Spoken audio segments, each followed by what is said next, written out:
They tell you that when you get old, your world gets smaller. But they don't tell you that the people you love most are the ones who will roll up the map. They don't tell you that the house you spent a lifetime filling with memories can be emptied in a week. The car moved south on I-95. The silence inside was heavier than the humid August air outside. My daughter Brenda sat in the passenger seat, glancing at me in the rearview mirror every 20 minutes, with a smile as tight as a guitar string. "You're going to love it, Mom," she said for the 4th time that morning. "Really? There's a gardening club and a 2-story library. You won't have to worry about a thing." I didn't answer. I just watched the deep, green pine forests of Maine recede, giving way to the concrete landscape of Massachusetts. Worry wasn't what I feared. I feared the emptiness. The feeling of being filed away in a neat little box labeled done. Mark, my son-in-law, was driving. He was a man of spreadsheets and efficiency. To him, moving his mother-in-law 3,000 miles south was just a matter of logistics. "All your furniture will arrive on Thursday. Evelyn," he said, his eyes fixed on the road. "They'll set everything up according to the floor plan Brenda drew." A floor plan. My life's 78 years reduced to a diagram. I clutched the small leather box on my lap. It wasn't on the floor plan. It was the one thing I had insisted on carrying myself. Inside were my 6 most precious books, the first editions my husband Arthur had hunted down for me in dusty, forgotten bookshops over our 46 years together. Arthur would never have done this. He was a man of jazz improvisations and unplanned road trips. He would have said, "Evelyn, my love life isn't a bound book. It's loose pages we get to arrange ourselves." But Arthur had been gone for 5 years, and now someone else was writing my final chapter.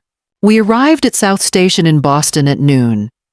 The main concourse was a universe of noise and motion.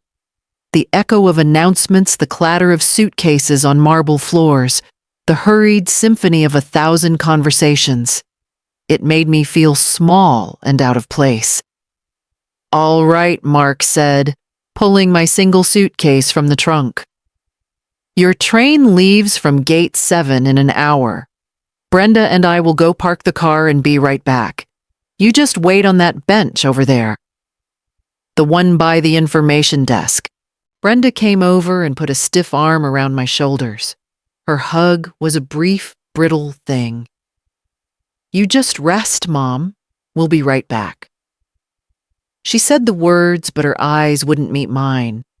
They were looking at a space just over my shoulder as if into a future I wasn't a part of. And then they were gone, swallowed by the crowd. I sat on the hard, cold wooden bench, my leather box placed carefully beside me, my small suitcase at my feet. I waited. I was a librarian. My whole life had been a series of patient waits, waiting for a book to be returned, for a child to find a story they loved, for Arthur to come home from his music lessons. I was good at waiting. An hour passed. The train to Washington, D.C. was called, then the one to Chicago. The crowd around me shifted, new faces replacing old ones. But the seat beside me remained empty. A knot of unease began to twist in my stomach. Mark hated being late. He would never take an hour just to park a car. I stood up and walked to the information desk. The young woman smiled at me. "Can I help you, ma'am? Could you tell me, where is the parking garage?" "It's on the other side of the station, ma'am." "Through the main hall." The other side. The opposite direction from where Brenda and Mark had walked. A chill traced its way down my spine, cold despite the station's warmth. I walked back to my seat. And that's when I saw it. a plain white envelope placed neatly on the bench, right where Brenda had been standing before she left. My name was written on it in my daughter's familiar script.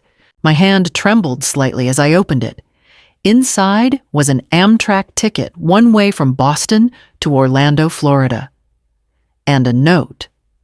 Mom, it read, "I'm sorry to do it this way, but we both know you would never have gone willingly. Mark and I thought a long goodbye would only make it harder. Everything in Florida is ready. They'll be waiting for you at the station. Take care of yourself. Love, Brenda." I read the note twice. She didn't even call it a goodbye. She called it a way, a logistical solution. They hadn't abandoned me. They had just optimized the process. I didn't cry. The tears felt frozen somewhere deep inside me. There was only a cold, terrifying clarity. I had become a problem to be solved, and this was their solution. I stood up, took my suitcase and my box of books, and walked to the massive departures board. The flickering yellow letters listed out destinations, entire other lives waiting to begin. Southbound to Florida. Departing 1:45 p.m. Gate 7. That was their train. The train to a life arranged for me. And then my eyes caught another line. Westbound to Chicago. Departing 1:55 p.m. Gate 11, Chicago. A memory surfaced as vivid as yesterday. Arthur sitting in his armchair flipping through an old jazz magazine. Someday, Evelyn, he'd said, his eyes bright, "You and I are going to Chicago. We're going to the Green Mill, and we'll sit in a dark corner and listen to the best music in the world." Just once. We never did. There were always bills to pay, a roof to fix, and life just happened. I stood there in the rush of the station and felt something shift. A tiny gear, rusted from years of disuse, clicked into place somewhere deep inside me. They had bought me a ticket to where they wanted me to go, but they didn't realize they had also given me something else. A choice. I walked to the ticket counter away from Gate 7. The agent was an older man with a kind silver mustache. "How can I help you, ma'am? I'd like one ticket." I said, my voice surprisingly steady. "To Chicago, the 1:55. He looked at me over his glasses. "One way?" "Yes," I said. "Just one way." I paid with the credit card from the savings account I'd kept secret for 10 years. My rainy day fund. I just never thought the rainy day would be a bright sunny afternoon in Boston. With the new ticket in my hand, I walked towards Gate 11. I didn't look back. As I found my seat by the window, the train began to move, a gentle gliding motion. It slid out of the station, leaving the crowds, the announcements, and Brenda's letter, which felt like a cold, smooth stone in my coat pocket behind. I watched my own reflection in the window glass. A 78-year-old woman with one suitcase, a box of books, and a one-way ticket to a city she had never seen. Brenda and Mark thought they were sending me to my final chapter. They had no idea I was on my way to write a whole new book. If Boston Station was a busy room, Union Station was a different country. It was a cathedral built for hurry, and I was a tourist with no map. For a dizzying moment, the sheer size of it all pressed in on me. The 78 years of my life had been lived in the quiet corners of the world, in libraries, in my small garden, in the familiar silence of my house after Arthur had gone. This place? This was the opposite of silence. I found an empty spot on a marble bench, pulling my suitcase and the leather box close, as if they were life rafts. I watched the river of people flow around me, each person with a destination, a purpose. What was my purpose I had acted on? An impulse, a memory of my husband's smile, and a ghost of a saxophone solo. But now, under the grand, echoing ceilings of Chicago, the impulse felt thin. The ghost felt very far away. I took a breath, then another. I opened the leather box just a crack. The scent of old paper and binding glue rose up to meet me, the smell of my life, of my love. It was an anchor. All right, Evelyn, I told myself, just as Arthur would have.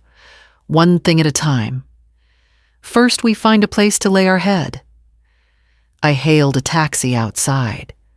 The driver, a large man with a weary face, grunted as he tossed my suitcase in the trunk. Where to, lady? I hesitated, the name of a large, anonymous hotel on the tip of my tongue. But that wasn't right. I didn't want a place that felt like another station. Is there a neighborhood?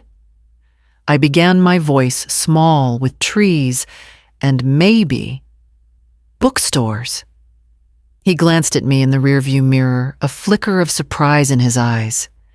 You want Ravenswood, maybe, or Lincoln Square. Quiet. Got a lot of old brick buildings. Ravenswood, I repeated. The name sounded gentle. Take me there, please. To a clean, inexpensive hotel, if you know one. He just nodded and pulled into traffic.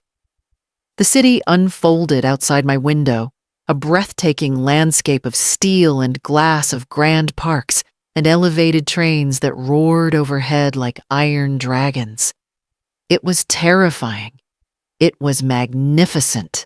He dropped me in front of a 3-story brick building called the Marlowe Residential Hotel.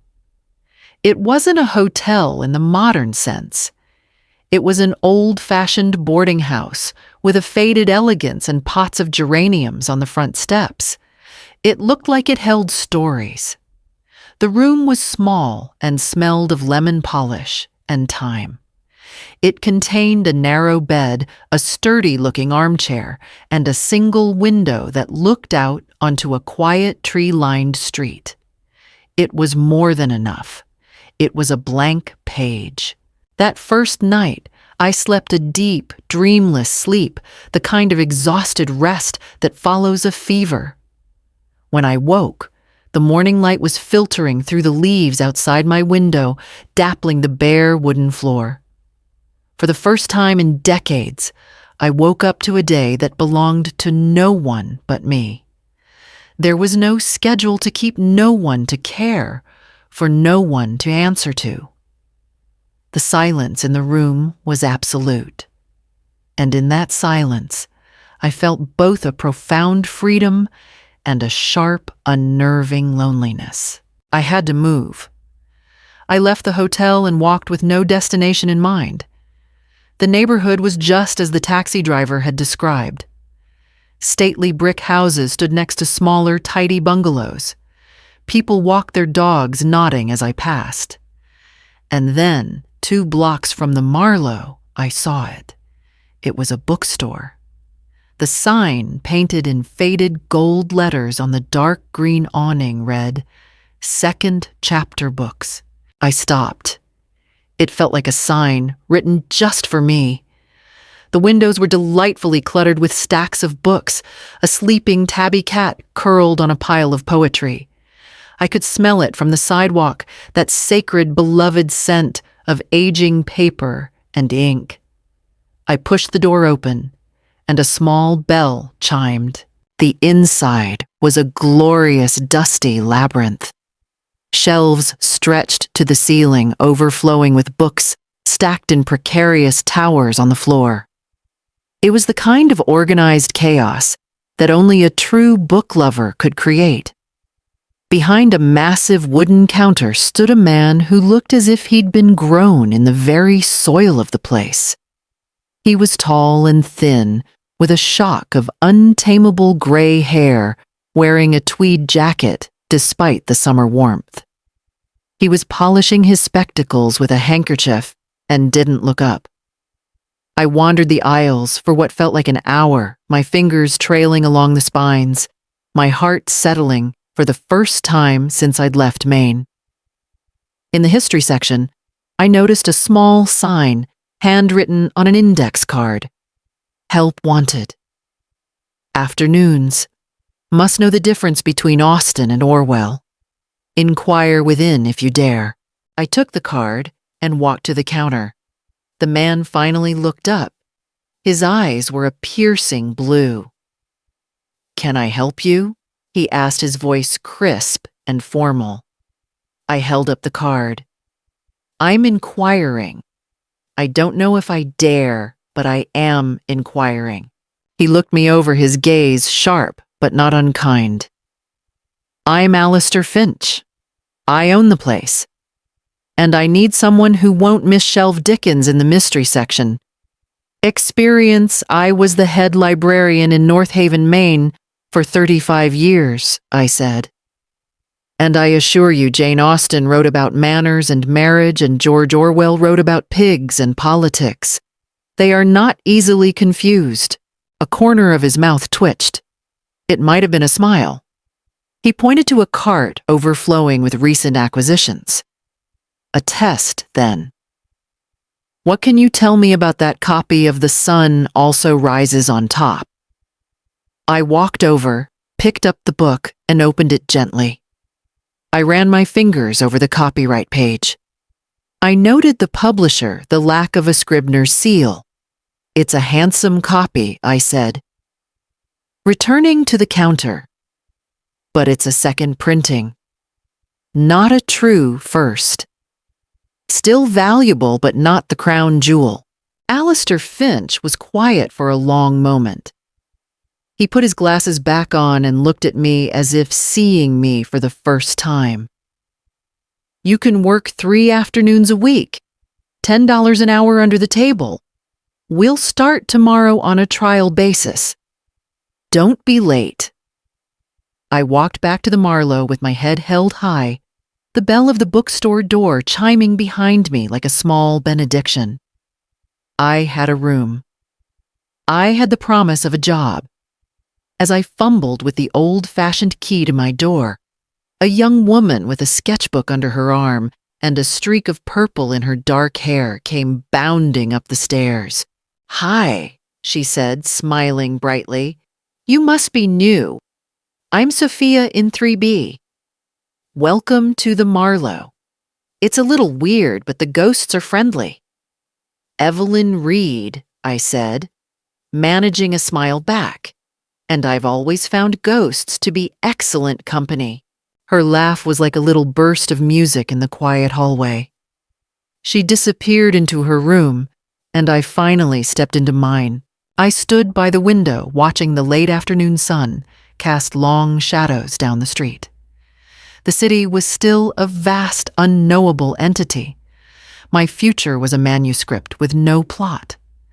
But for the first time in a long, long time, I felt like the author.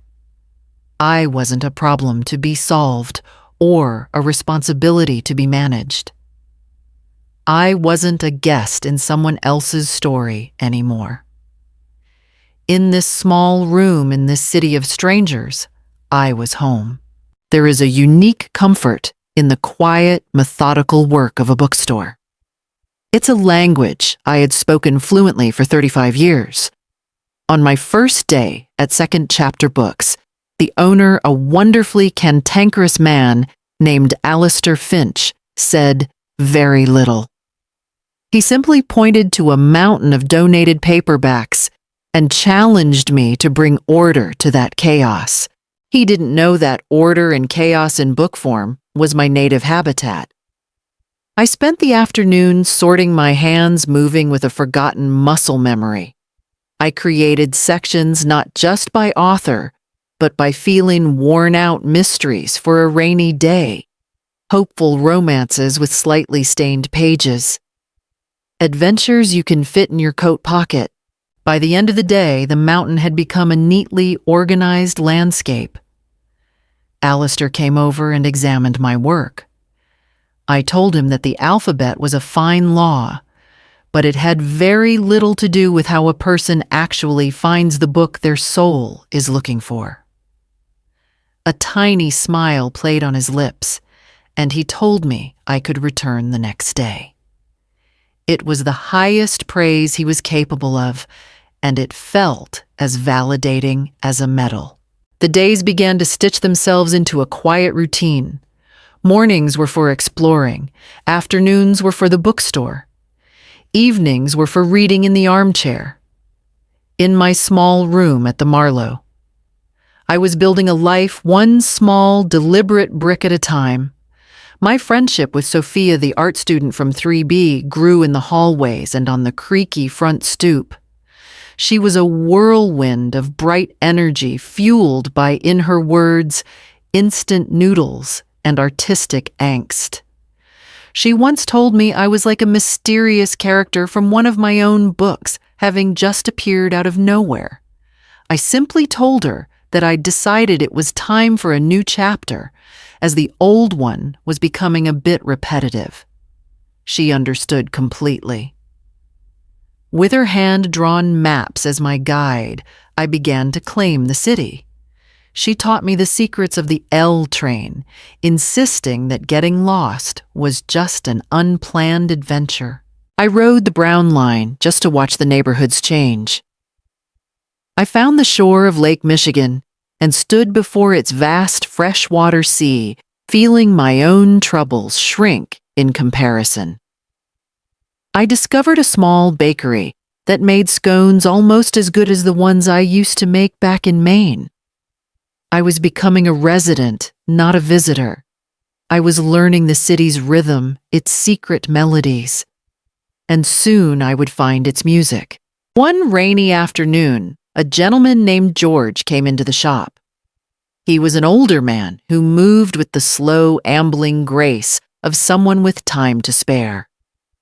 He was humming a low, bluesy tune while browsed the music section. I remarked that it was a good day for jazz. He smiled, his eyes crinkling, and told me that every day was a good day for jazz. Some were just better than others. His voice was as smooth as his humming. A wave of nostalgia washed over me, and I mentioned almost to myself that my husband, Arthur, had always dreamed of coming here to Chicago to hear music at the Green Mill. George's face lit up. He told me he'd played the upright bass for 40 years, that he'd known men who played on that very stage. He talked about a trumpet player they called Skinny Louie, who had a sound that could make a statue cry. I told him my husband's name was Arthur, and that he played the piano. George nodded slowly, saying a pianist's secret was knowing when not to play. We talked for nearly an hour. He told me stories of smoky clubs and late-night jam sessions. He spoke of music not as a thing to be played, but as a thing to be lived. In that dusty bookstore, he brought my husband's dream back to life for me. That night, in the quiet of my room, I felt a new kind of peace settle over me. It was the peace of connection. I had a job that honored my past, a young friend who guided my present, and now a new friend who held a key to a dream I thought had been buried with my husband. It had been over a month since I'd stepped off that train from Boston. Out of a strange, detached curiosity, I took my phone from the bottom of my sock drawer. I plugged it in and turned it on. It came to life with a furious buzz, a digital scream for attention. 37 missed calls from Brenda. 14 from Mark. 22 text messages. The previews on the screen were enough. Mom, call me now. Evelyn, this has gone far enough. They weren't words of worry, but of fury, of inconvenience. I felt a pang not of regret, but of confirmation. I methodically deleted the logs and the threads without listening to a single one. And then I saw it. One notification buried among the others. A missed call from Sam. my grandson, the writer, the quiet, thoughtful boy who always saw the world a little differently. My finger paused. I saved his number to my contacts. It was the only piece of the past I was willing to carry into my future. Then, with a feeling of profound and final relief, I turned the phone off again and put it back in the drawer. Autumn arrived in Chicago not as a gentle fading, but as a crisp, decisive turning of a page. The air grew sharp. The leaves on the trees outside my window at the Marlow turned to gold and rust, and the city wrapped itself in a new, cozier light. My own life settled along with the season. The trial basis at Second Chapter Books quietly became a permanent fixture. Mr. Finch, or Alistair, as he now allowed me to call him, and I developed a comfortable rhythm, a partnership built on a shared reverence for the written word and long, agreeable silences. My friendship with Sophia deepened over cups of strong coffee in little neighborhood cafes she'd discovered.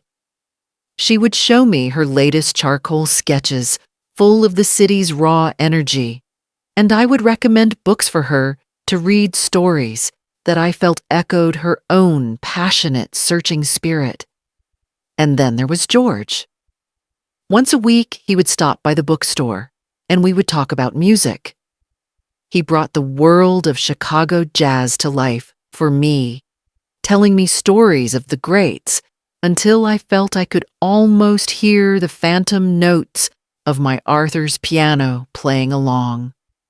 I was no longer just surviving. I was building. I was content. It was a foolish thing to be. Contentment makes you forget to look over your shoulder. The past found me on a Tuesday. It was Sophia who brought it to my door. She looked pale, holding her phone out to me with a hesitant hand. Someone in one of her online art groups had shared a post from a Missing Seniors in Illinois page. The post had gone viral. The photo was of me taken 2 Christmases ago. I was caught mid-sentence looking weary and confused, a paper party hat askew on my head. It was a deeply unflattering, out-of-context moment, chosen with a cruel precision. The caption written by my son-in-law, Mark, described his beloved mother-in-law, Evelyn Reed, who had wandered away from her family. It said, "I suffered from memory loss and confusion, that I was vulnerable and not in a right state of mind." It begged the kind people of Chicago to keep an eye out for a poor, lost old woman. Comments from strangers offered prayers and expressed their concern. My life, my escape, my quiet reclamation of self, it had all been turned into a cheap melodrama for public consumption. They hadn't just left me. They were now trying to unwrite me to erase the real Evelyn and replace her with a feeble-minded character in their own fabricated story. It was a violation far deeper than being left at a train station. The consequence of their story arrived 2 days later, in the form of 2 police officers knocking on my apartment door. I saw their uniforms through the peephole, and my heart seized not with guilt, but with a cold, hard anger. I opened the door.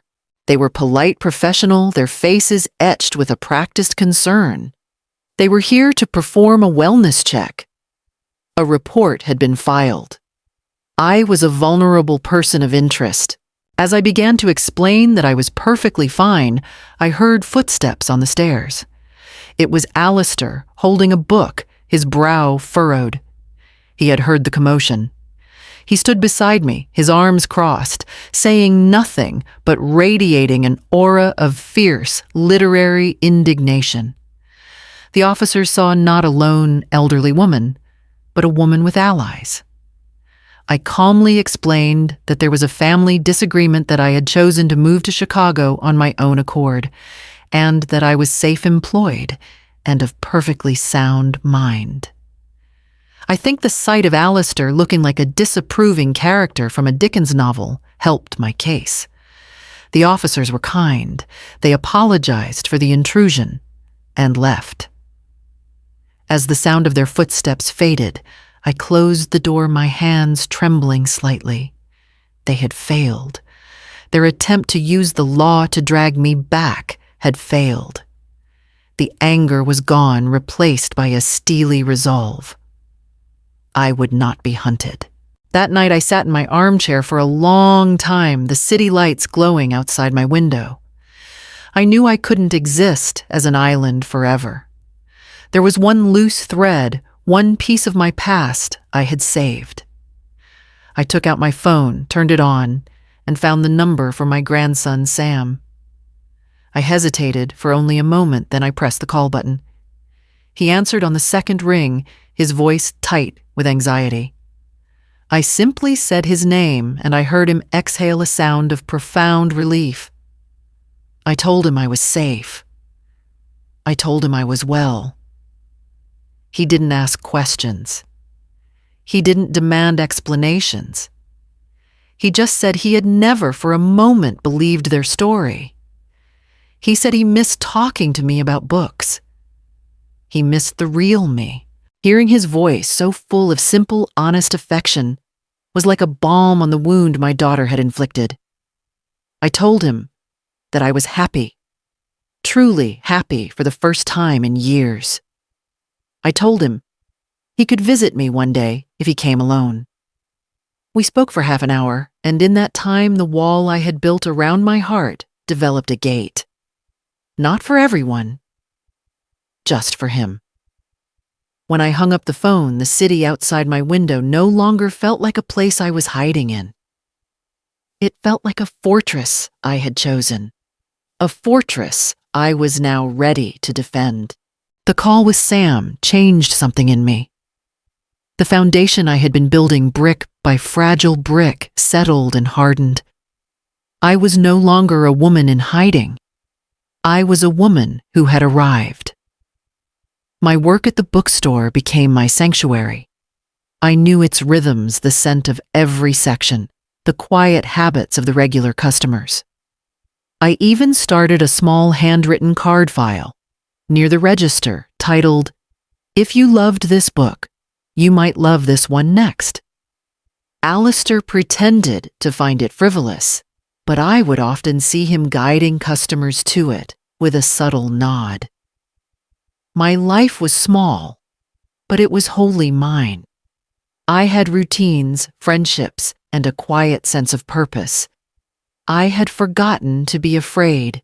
Perhaps that's why I didn't feel a sense of dread when I saw her.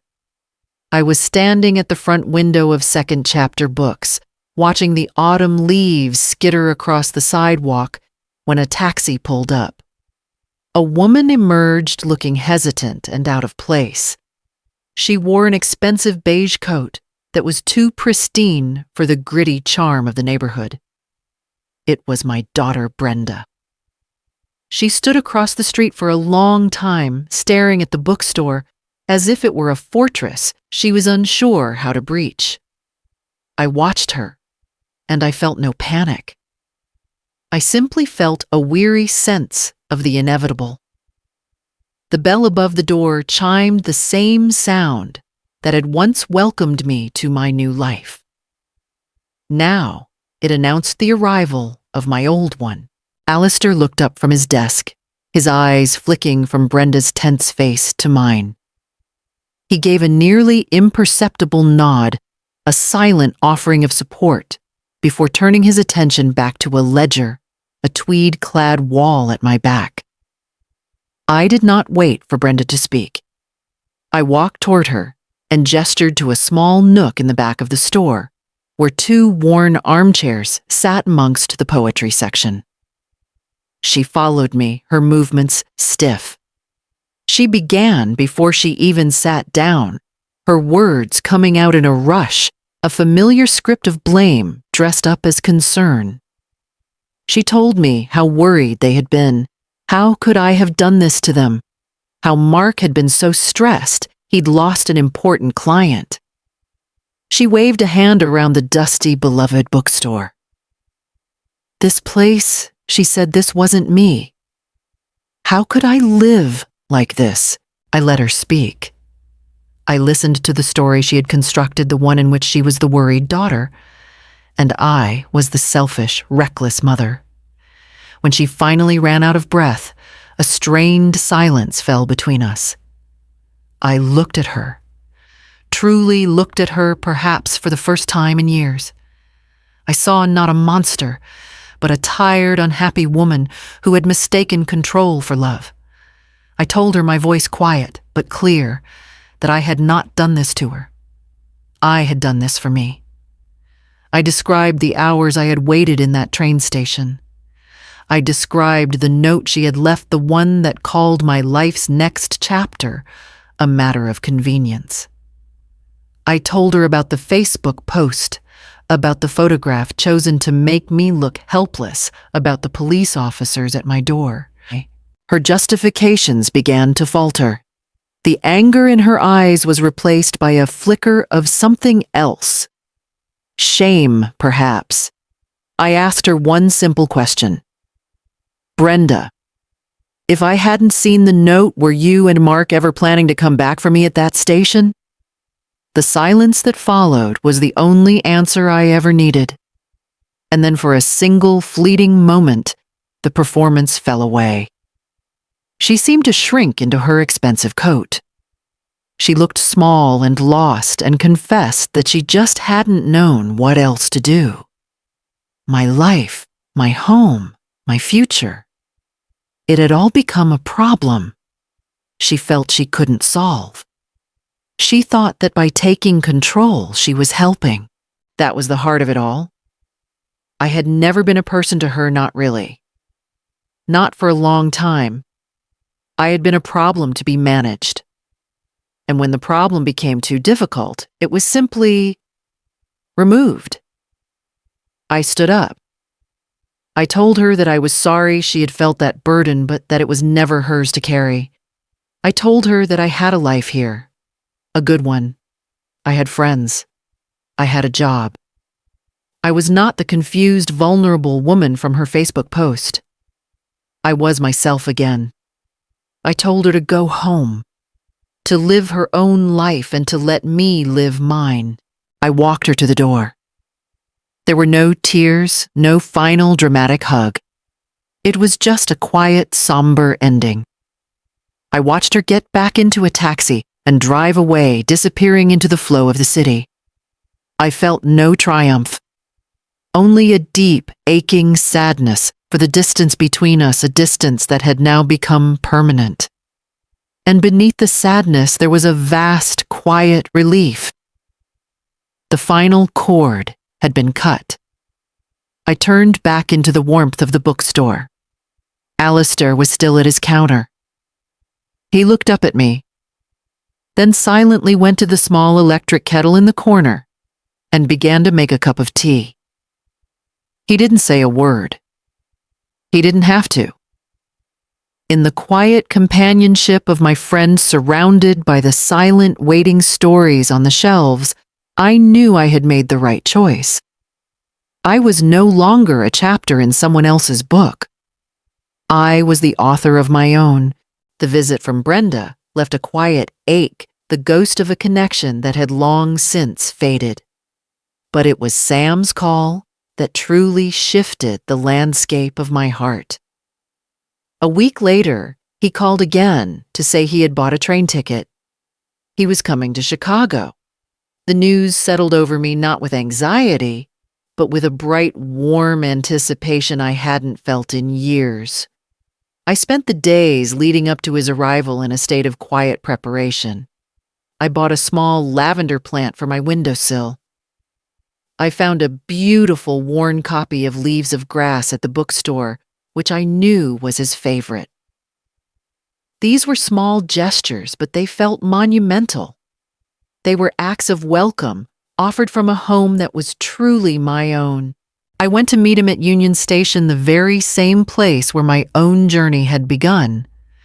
But this time, I was not a frightened refugee. I was a resident waiting for family. The grand echoing hall no longer felt intimidating. It felt like a part of my city. When I saw him step off the train, my breath caught in my throat. He was taller than I remembered a young man, with the same thoughtful eyes he'd had as a boy. Our hug was a quiet collision of relief and love, a silent acknowledgement of everything that had passed between us and everything that had been broken by others. I did not hide my new life from him. I shared it. I took him to second chapter books, and the moment he stepped inside, he understood.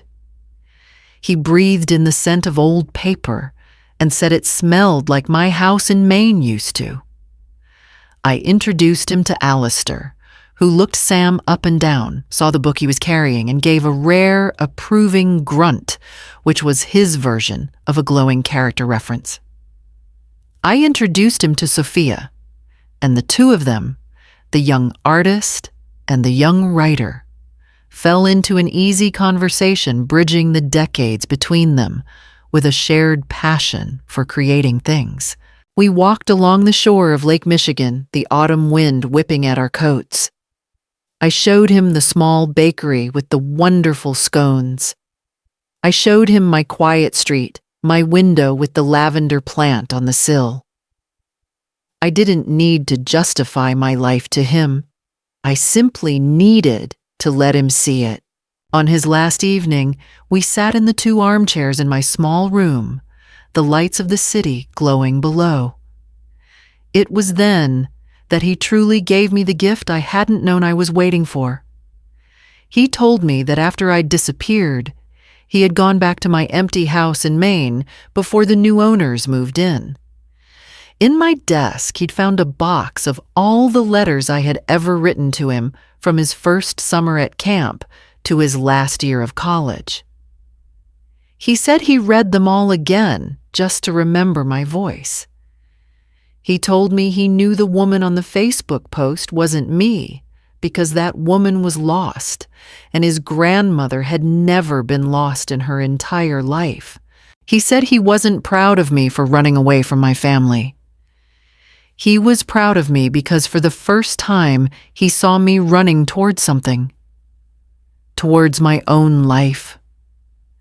It was then that I told him about Arthur, about his dream of the green mill, about the jazz music that was the secret soundtrack to my quiet life as a librarian. I was sharing the part of my story that made the escape make sense, and he listened with an empathy so profound it felt like a form of grace. The next day, I stood with him on the train platform as he prepared to leave. The goodbye was not sorrowful. It was a promise. Before he boarded, he pressed a small rectangular package into my hands. "I thought you might need this," he said. Back in my room, I unwrapped it. It was a beautiful leather-bound journal. Its pages were thick, creamy, and completely perfectly blank. I sat with it in my lap for a long time, the weight of it both grounding and full of possibility. The visit from Sam had done more than just heal a wound. It had erased the scar. The validation I received was not from the world, not from my friends, not even from myself. It was from the one part of my past that I had never wanted to lose. He had seen my new life and he had called it good. And now he had given me the pages on which to write the rest of it. Sam's gift. The beautiful blank journal sat on my small desk for a week. I would pick it up, feel the soft leather under my fingers, and open it only to be met by the vast, intimidating emptiness of its pages. For my entire life, I had been a keeper of other people's stories. I had cataloged them, shelved them, protected them. I had never been asked to write my own. What does one write on the first page of a life they didn't expect to have? Then I realized, the first story shouldn't be about looking back at the life that was taken from me. It should be about honoring the dream that had led me here. It was time to go to the Green Mill. Not for Arthur, not anymore. This time, it was for me. It would be the first entry. On a crisp Friday night, I dressed with a care I hadn't taken in years. I wore a simple navy blue dress, the string of pearls Arthur had given me for our 30th anniversary, and a touch of lipstick. I took the L train north the city lights, sliding past my window like scattered jewels. I felt no fear, only a quiet, humming anticipation. The green neon sign of the club glowed like an emerald in the dark street. Stepping inside was like stepping into a different time. The air was thick with history, the room dark and intimate. I found a small table in a corner just as Arthur had always described. A jazz trio was on the low stage, a saxophone, an upright bass, a piano. I ordered a small glass of sherry and I listened. The music wasn't just sound. It was a conversation.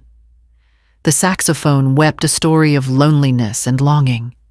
The deep, steady bass answered with a voice of resilience and survival. And the piano. The piano asked questions, its notes dancing between the sorrow and the hope. In that music, I heard the story of the last few months. I heard the echo of my own quiet heart. I thought of Arthur, and I smiled. He would have loved this. But as the music swelled, a new feeling arose. It was a feeling of profound, unadulterated joy that was entirely my own. I was not just a widow honoring her husband's dream. I was a woman living her own. I raised my glass in a silent toast.